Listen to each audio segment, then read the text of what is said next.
কবির, এই কবির, আপু বল। চল উকিলের কাছে যাব। উকিলের কাছে গেলে যাবি? তোর দুলাভাইকে ডিভোর্স দেব, চল আমার সাথে। দুলাভাইরে ডিভোর্স দিবি? চল এক্ষুনি চল। তাহলে ঠিক আছে, তুই একটা কাজ কর, ওই যে আমার পর ময়না ভাবি আছে না, তুই ওর কাছে যা। ময়না ভাবির কাছে কেন যাব? ময়না ভাবি কোর্ট কাছারি পুলিশ এগুলো ভালোভাবে বোঝে, আমি এগুলো বুঝি না। তাছাড়া আমার একটু কাজ আছে, আমার একটু খেলা আছে, আমি যাবো। আমি গেলাম। তোদের শুধু কাজ আর কাজ, আমার কাজের বেলায় কাউকে পাই না। তুই যা। আচ্ছা, আমি ময়না ভাবির কাছেই যাইতাছি। ময়না ভাবি, ভাবি, ভাবি, আপনার বাপের বাড়ি গেছিলাম আপনারে খুঁজতে। তারা বললো এই বাড়িতে আপনি কাম করতে আসছেন।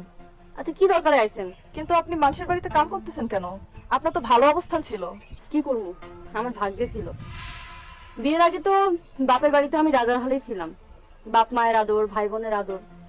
কিন্তু এরপরে যখন বিয়ে হইলো, বিয়ের পরেও ভালোই ছিলাম, স্বামী আমার অনেক যত্ন করেই রাখতো। কিন্তু আমার তো চাহিদা ছিল বেশি।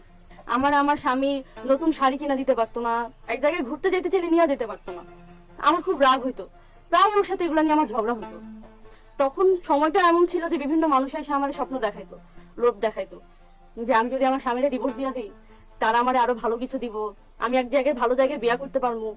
আমার বাড়ি থেকেও আমার মা আমার লোভ দেখাইতো যে আরো বড় লোক ছেলে দেখে আমার বিয়ে দিয়ে দিব।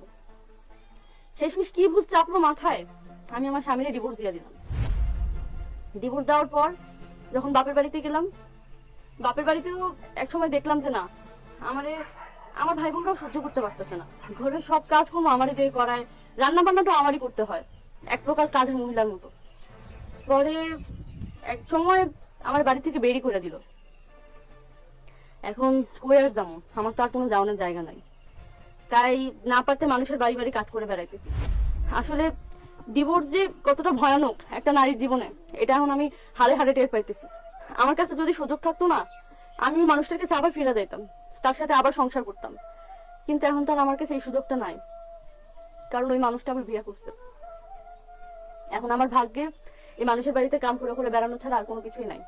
আর যেসব লোকজন, বন্ধু বান্ধব, আত্মীয় স্বজনরা আমার স্বপ্ন দেখাইছিল না যে আমি আমার স্বামীর ডিভোর্স দিয়ে দিলে আরো ভালো কিছু আমার ভাগ্যে জুটবো, তারা তো এখন আমার সাথে যোগাযোগ করে না। তারা তো তখন শুধু আমার সাথে যোগাযোগ করতো তাদের স্বার্থ পূরণ করার জন্য, আমার দেহ পাওয়ার জন্য। আজকে আমি অনেক বড় একটা ভুল করতে যাচ্ছিলাম। ময়না ভাবির কাছে না আসলে এই বিষয়টা আমি উপলব্ধি করতে পারতাম না। না, এই ভুল আমি করব না। আচ্ছা, যাই হোক, আপনি কি জন্য যেন আইছিলেন?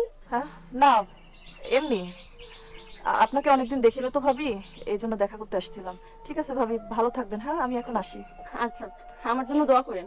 আর আমি জানি আপনারাও সুখেই আছেন, আপনাদের জন্য আমি দোয়া করি, ভালো থাকেন। ঠিক আছে ভাবি।